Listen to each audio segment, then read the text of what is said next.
Okay, Louisiana, I see y'all done went out here and did y'all big one. Y'all got Landry hot out here because he was like them far left liberals. He was like, that's why Amendment 2 failed. You do know that there were Republicans that voted against you, right?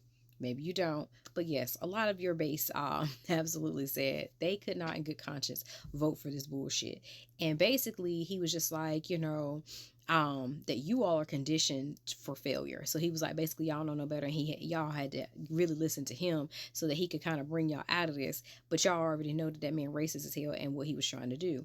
Now, he also was talking about, it got like almost 40% of the vote. So please understand something. If y'all think he ain't coming back and trying to slide some of this shit in, piece by piece, absolutely. So y'all better make his ass gone away after he's up for re-election, because if you don't, I guarantee you he's going to try this shit again. Now, what he was saying was Amendment 2 was supposed to make this your state more attractive for businesses and whatnot, hence the whole 50 cent situation. But just in case you all are not aware, Amendment 1 was going to make lawmakers have the ability to create specialty courts. So that they were going to like, oh, we're going to have a veteran court. We're going to have, these were all kind of concepts, but they really didn't have no map as to how they were going to really plan this out. But the big part of this was disciplining out of state attorneys, because you all know whenever something happens in Louisiana, you better go outside of Louisiana. This ain't saying the Louisiana attorneys ain't good, but they also know that a lot of them, are influenced by people like Landry. So you got to get you a little out of state attorney sometimes to kind of do what you need to do.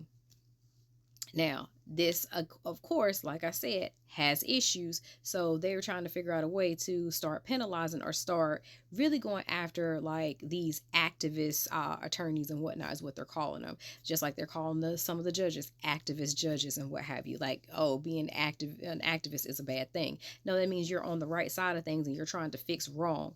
But however, Amendment 2 is what we'll call the 50-cent tax. The one that they was like, oh, it's supposed to make the state more attractive to businesses and stuff. But basically, that was going to give state lawmakers the power to decide, where the revenue streams were going to go and how they were going to fund it. So basically, what North Carolina is going through right now of the Republicans telling them, oh, no, we have to be the ones to tell y'all how to, spend the money, whatever, because we know best. And that's why shit ain't done. And that's why the shit that does get done don't get done right. But, here we are. This would basically move that funding language out of your state's constitution so that they would be able to do this. Basically, unchecked power with the money.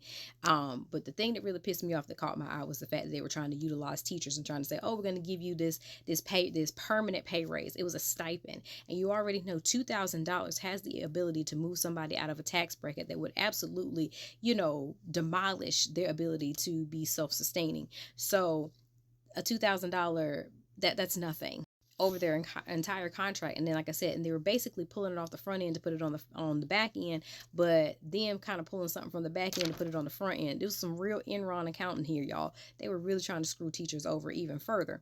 Now, Amendment 3, lawmakers were trying to expand the age of offenders. So basically, 16 and as low as some of the cases that they were pushing for was 9 to try them as adults.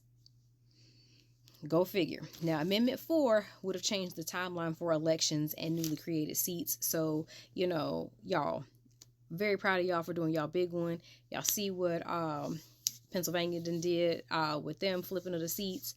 We got to see what Florida going to do, and we damn sure need to see what Wisconsin is going to do, because we cannot let that little man get in there and build all them little dealerships and start doing crazy stuff.